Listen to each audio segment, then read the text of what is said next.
Many people think they can write just following up or have you read this yet in their follow-up emails and be done with it. This is a mistake. If you don't follow important follow-up rules that I'm about to share, you're destroying your reply rate. Moreover, if you break even one of these rules, you're likely to end up in the spam folder. Now hear me out. There are two types of follow-ups, those sent before getting a reply and those sent after a positive reply. Let's start by talking about regular follow-ups. How many follow-ups should you send? Opinions vary on the ideal number of follow-up emails. Some people suggest 10, while others believe 5 is enough. However, the best practice is to limit follow-ups to just 2 or 3. Here's why. Each follow-up email has a decreasing chance of getting a response. For instance, your first follow-up might have a 5% reply rate, the second one 3%, and the third one only 1%. As the chances of getting a reply diminish, the risk of being marked as spam increases. For example, the first follow-up might have a 1% chance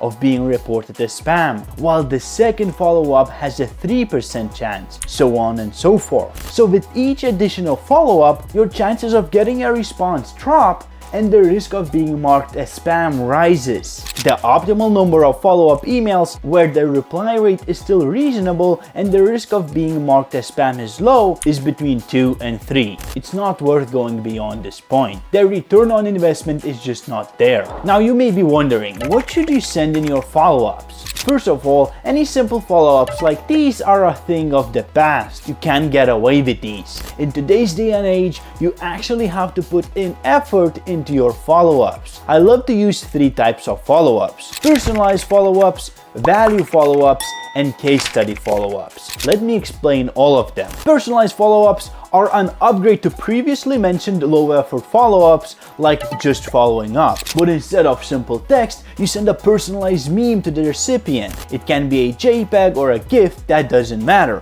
but it has to be relevant and include your lead's name or company name. For example, a meme like this. If you get creative with memes, you can greatly increase your reply rate. And it doesn't even take a lot of effort to make these. You could make thousands of them automatically, all for free. If you'd like to know how, just comment "want" and I'll send you a tutorial. Value follow-ups are exactly what you think. Follow-ups with value. Instead of simple text, you send your prospect anything that's useful. For example, it could be some kind of a checklist, strategy, or a template. Anything that's valuable to your prospect will work. When I think about it, you could probably use everything I mentioned in this video about lead magnets. Be smart about it. It doesn't take a lot to make something of use. And when you do create it, share it for free as a follow-up. Lastly, we have case study follow-ups. Here you want to share a recent case study you got for your other client. A case study that you haven't mentioned in the initial email. Use any relevant case study that would resonate with your prospect. Keep in mind that competitor case studies are way better than broad niche case studies. Now, if you have been watching Salesforge YouTube channel, you know that you shouldn't use hard call to actions and try to sell in the initial email. And this rule applies to follow-ups if your prospect hasn't replied yet. So don't use this case study as an attempt to sell something. Position this as a conversation starter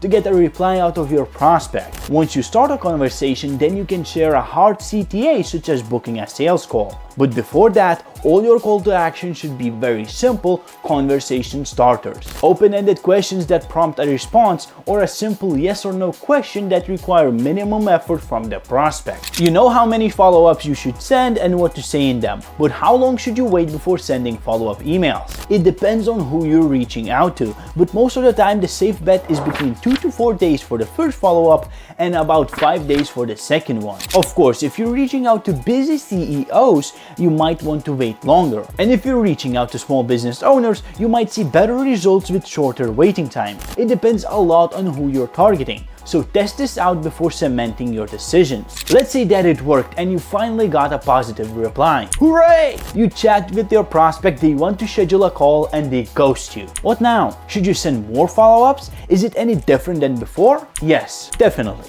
Regular follow-ups and follow-ups after a positive reply are a lot different. So let me explain how you should follow up after a positive reply. If your prospect is interested, wants to hop on a call but hasn't booked it, you should follow up as much as it takes to get a reply from them. It doesn't matter what kind of a reply you get. They could change their mind and say they're not interested or book a call. It doesn't matter. You should be following up until you get an answer. Now, of course, take this with a grain of salt. I'm saying follow up, not spam. This doesn't mean you should be blasting them with thousands of emails, pinging on their LinkedIn, or knocking on their door. No, you should be consistent with your follow-ups, but not annoying. What you send in follow-ups after a positive reply is similar to what you send in normal follow-ups, but a little more targeted. If you're sending personalized memes, they should be more directed towards booking a call. If you add case studies, they should also include hard rather than soft call to actions. You can also start sharing updates mentioning limited offers if there are actually limited offers. Hint of sharing freebies on the call, remind them about the value of the call. Now you're no longer fighting just to get a response, but also to book a sales call. So remember that. How often you should follow up after a positive reply may differ depending on whom you're targeting, but try finding a sweet spot. Don't spam them every day.